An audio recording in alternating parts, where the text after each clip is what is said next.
أعوذ بالله من الشيطان اللعين الرجيم بسم اللہ الرحمن الرحیم۔ ناظرین کرام، ماہ رمضان قرآن کی بہار ہے اور قرآن کا موسم ہے۔ آپ کے سامنے گفتگو کا سلسلہ جاری ہے کہ جب ہم قرآن کی تلاوت کریں تو اس میں تدبر اور تفکر اور اس پر عمل کرنے کی کوشش کریں، اپنے کردار کو قرآن کی آیات میں ڈھالنے کی کوشش کریں۔ قرآن نے مختلف قصے بیان کیے اور انہی قصص میں جو صاحبان عبرت کے لیے عبرت کا موقع ہے، عبرت کا مقام ہے، ایک قصہ قارون کا قصہ نقل کیا ہے۔ گفتگو آپ کے سامنے یہاں تک پہنچی تھی کہ قرآن جب قارون کا تذکرہ کرتا ہے تو قرآن کو نصیحت کی بعض افراد نے، اور 5 نصیحتیں آپ کے سامنے ذکر کی تھی جو قرآن نے صراحتاً جن کا تذکرہ کیا ہے۔ بہرحال اسی کے بعد جب قارون سے کہا کہ اکڑنا نہیں اور ساری باتیں نصیحت کی، تو اس نے کہا کہ انما اوتیتہ علی علم عندی، کہ یہ خزانہ تو میرا ہے، میں نے اپنے علم کے بلبوتے پر حاصل کیا ہے۔ بہرحال اب یہ دولت مند افراد جو اپنی دولت کے نشے میں غرق ہوتے ہیں،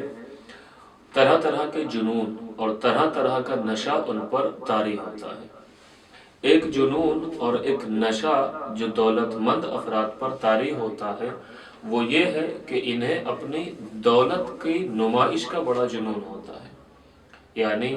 یہ خاموشی سے نہیں بیٹھ سکتے بلکہ اپنی دولت کی نمائش کرتے ہیں اور یہ چرچا کرتے ہیں، دوسروں کو دکھاتے ہیں۔ اب اپنی دولت کی نمائش سے ان کا مقصد کبھی ہوتا ہے دوسروں کی حقارت کرنا، کبھی بہرحال ان کا مقصد ہے اپنی خوشی کا اظہار کرنا، یعنی ان کا مزاج ہے کہ اپنی قیمتی دنیاوی اعتبار سے قیمتی سواری پر سوار ہو کر برہنہ لوگوں کے درمیان سے گزرے اور ان کو حقارت کی نگاہوں سے دیکھیں اور ان کو دنیاوی اعتبار سے کمزور ثابت کریں، اور یہ کرنے سے ان کے دل کو تسکین ہوتی ہے، مگر یہ اس بات کو بھول جاتے ہیں کہ یہی نشہ اور یہی جنون ان کو دنیا میں مکروہ بنا دیتا ہے اور لوگوں کی نگاہوں میں یہ منفور ہو جاتے ہیں، لوگوں کے دلوں میں ان کی بنسبت کینہ بیٹھ جاتا ہے، بغض بیٹھ جاتا ہے، چونکہ یہ اپنی دولت کی نمائش کر رہے ہیں، ان کے اوپر جنون طاری ہو چکا ہے۔ جہاں دولت مندوں کو یہ جنون طاری ہوتا ہے، ان کو یہ نشہ ہوتا ہے کہ اپنی دولت کی نمائش کریں، تو قارون بھی اس نشے سے اور اس جنون سے اپنے آپ کو نہ روک سکا، اور اتنا بڑا جنون اس کے اندر تھا، اتنا زیادہ جنون اپنی دولت کو نمائش کرنے کا تھا کہ قرآن نے اس کو بڑی آب و تاب کے ساتھ نقل کیا ہے۔ اب یہاں پہ آپ لہجہ دیکھیے گا، قرآن کہتا ہے کہ فخرج علی قومہ فی زینتہ، کہ قارون تمام اپنی دولت کی نمائش کرتے ہوئے بنی اسرائیل کے درمیان سے گزرا۔ فخرج علی قومہ فی زینتہ، یعنی قارون گزرا اپنے بنی اسرائیل کی اپنے جماعت کے درمیان سے اپنی دولت کی نمائش کرتے ہوئے۔ اب آپ محسوس کریں کہ اتنی زیادہ دولت کا مالک جب اپنی دولت کی نمائش کرے گا تو وہ کیا کیا کر سکتا ہے، چونکہ ظاہر سی بات ہے جتنی دولت ہے اسی کے اعتبار سے وہ نمائش کے انتظامات بھی کرے گا۔ قارون کا جو نمائش کا انداز تھا اس کو قرآن نے چونکہ نقل کیا، فخرج علی قومہ فی زینتہ، اس کا مطلب نمائش کے آثار اور انتظامات کم نہیں تھے، بہت زیادہ تھے۔ اسی لیے مؤرخین نے بیان کیا کہ قارون جب نکلا ہے اپنی دولت کی نمائش کرتے ہوئے تو 4000 خادموں کے ساتھ نکلا ہے، بنی اسرائیل کے درمیان سے گزرا ہے، اور فقط 4000 خادم نہیں بلکہ وہ 4000 خادم 4000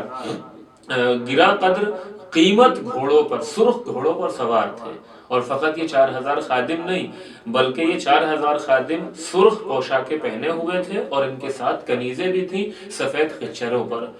جو بہرحال سنہری زین کسے ہوئے تھے اور ان کی پوشاکیں سونے اور سونے سے آراستہ تھیں. یہ یعنی 4000 خادم گھوڑوں پر سوار، ان کے ساتھ کنیزیں جو سونے سے اور آراستہ تھیں، سنہری زین سے کسے ہوئے تھے، ان کے بند.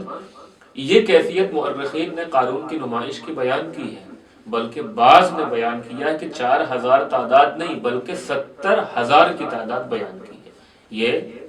آیت اللہ ناصر مکارم شیرازی نے اس کی طرف اشارہ کیا ہے. تو خلاصہ یہ کہ دولت مندوں کو جہاں مختلف نشے ہوتے ہیں اور جہاں مختلف طرح کا جنون ان کے اوپر طاری ہوتا ہے، ایک جنون اپنی دولت کی نمائش کا ہوتا ہے. اور قارون کے اندر بھی یہ نشہ اور یہ جنون پایا جاتا تھا، اور اس حد تک یہ جنون تھا کہ قرآن نے اس کو بیان کیا فخرج علی قومہ فی زینتہ، کہ قارون نکلا اپنی دولت کی نمائش کرتے ہوئے. تو یہاں پہ ایک درس عبرت ہے کہ اگر کوئی دولت کی نمائش کرے اور دولت کو ہی معیار سمجھے ہر چیز کا، تو اس کا مطلب یہ مزاج قارونیت کا مزاج ہے، یہ مزاج قارونیت ہے. لہذا ہم کو محسوس کرنا ہوگا اور یہ قرآن کی اس آیت سے اور اس قصے سے ایک عبرت حاصل کرنا ہوگی کہ دولت کی نمائش کرنا اللہ کی نظر میں اچھا نہیں ہے. دوسرے کو حقیر سمجھنا اپنی دولت کی نمائش کر کے، یہ انسان کو لوگوں کی نگاہوں میں مکروہ بنا دیتا ہے یہ نمائش کرنا، اور یہ قارون کی صفت ہے، اللہ والوں کی صفت. أين المؤمل